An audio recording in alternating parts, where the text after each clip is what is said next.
سلام عشقای خیلی خوش اومدین به ویدیو دیگه از چنل من. امروز تو این ویدیو میخوام چند تا از باج‌های بازی رو نشونتون بدم که به جز دو تا از این باج‌ها بقیه‌شون همش بیفایده هستن. این باج‌ها بند ندارن اصلا. اینو واسه کسایی گفتم که شاید فکر کنن این باج‌ها بند دارن. چیز خاص دیگه ای نیست که بخوام بگم.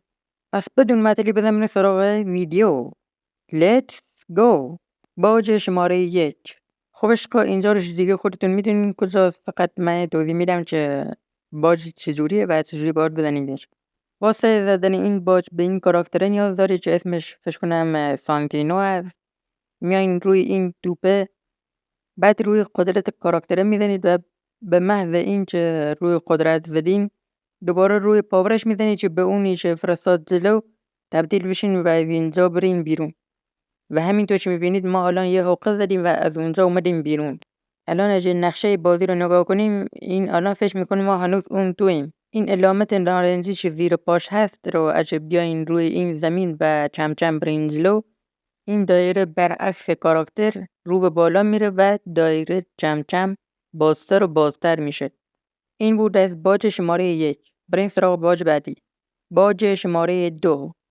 خب اشکال توی مود زامبی اون قسمت هاردش اگه با ماشین بیاین اینجا و با کمک این ماشین برین این بالا و اگه اون کارتی که از این قدرت ها بهتون میده رو بخرین، اینجا این قدرت رو میزنید و از روش میرید بالا. اینجا رو باید مراقب باشید که وقتی میپرید و میرید اون طرف نیفتید پایین. الان شما میتونید خیلی راحت زامبی ها رو بزنید. باج شماره 3. این باج رو خودتون ببینید، اگه دوست داشتین برین و انجامش بدین. واسه بیرون اومدن از اینجا هم این جهت رو به جلو بچینین، بعد از صفحه بازی خارج بشین کلن، بعد دوباره وارد بازی بشین. این کار رو که بهتون گفتم حتما دستتون رو روی جهت رو به جلو بر نداریم. باج شماره 4. خب اشکا واسه زدن این باج این تفنگ آتش رو از اینجا بر میداریم.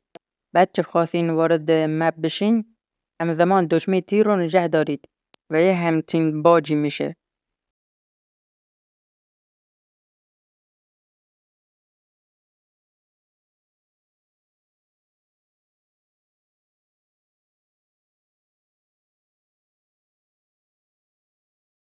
باج شماره 5. این باج بیفایده ترین باج این ویدیو هست. از توی شاپ اینی که مال منز هست رو برمیدارید، نمیدونم اسمش چیه، بعد میرید پشت این زمین فوتباله و میندازیش اینجا. این موقع که خواست تبدیل بشه میره توی زمین فوتبال. واسه این کار اگه چند نفر باشین خیلی بهتره. هر نفر یه چی بنداز داخل، ببرین داخل، اونجا ببرین شو توی دروازه، دیگه توپ نمیره توی دروازه، یه جورایی دروازه بسته میشه. باج شماره 7. خب توی این باج به یه موتور نیاز دارید. موتور رو عقب عقب میبرید و این عقب موتور رو به تیرش دروازه میچسبونید. بعد از موتور پیاده میشید و دقیق همین جایی که پیاده شدین، بعد اینجا یه دیوار میکارید، بعد از این طرفش میرید بالا و میرید پیش موتور، سوار موتور میشید و دشمه خروج بزنید، یهویی میبینید میرید توی زمین دروازه. نمیدونم چرا این باج امتحان کردم. خب مثل آدم از اونجا دیگه وارد میشید، چرا دیگه اینجوری نمیتونم موتور بیاره این دیوار رو بزنه و اینجوری وارد زمین بشیم. باج شماره 8. خب اشقا احتمالا این باج رو توی اینستا یا همین یوتیوب دیدین، شورت ویدیوشو. پینج نگاه. اگه هم کلیپشو ندیدین من الان بهتون آموزشش رو میدم. خب اینجا باز به این کاراکتر نیاز دارین. این جلوی در یه یخ میزنید، بعد از این طرف میرید روی یخ. بعد اینکه رفتین روی یخ همزمان یه پرش میکنید و قدرت این کاراکتر رو میزنید. دوباره قدرت کاراکتر رو میزنید که به اونی که فرستادین بالا تبدیل بشین. و همینطور که میبینید اومدین توی سقف خونه. متاسفانه این قابلیت رو نداره که از بالا تیر بزنید و به انمی بخوره. رفتن توی سقف آسونه. متاسفانه گزینه خارج اصلا وجود نداره. این باج رو من قسمت‌های دیگه تست نکردم، ولی به نظرم خونه‌هایی که سقفشون مثلثی هست میتونید برین توی سقفشون.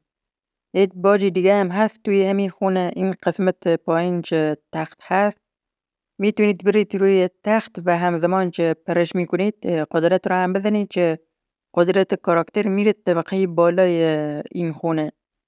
این باج واسه فرار از دست انمی خیلی خوبه. فرض کن یه انمی دنبالت کرده و اومدی توی این اتاق. یه هم جلوی اتاق زدی و میای کاراکتر رو از روی این تخت میفرستی بالا، تبدیل میشه به اونی که طبقه بالا هست، بعد میای از پشت سر انمی رو میزنی. اینجوری انمی را چپ میخوره. بیا هم باج بهتون یاد میدم هم روش استفاده شو. یعنی ارزش اینا یه لاج نداره. اگه دوست داشتی سابسکرایب هم بکن واسه ویدیوهای بعدی. راستی میدونم چه کامنت نمیذاره، ولی اگه این ویدیو بازدید خوبی داشت پارت های بعدی این باج ها رو هم میذارم براتون. باج شماره 9. این باج رو هم اگه الان نبینیم بهتره چون باج چرت و پرته، ولی حالا به هر حال من براتون میذارمش.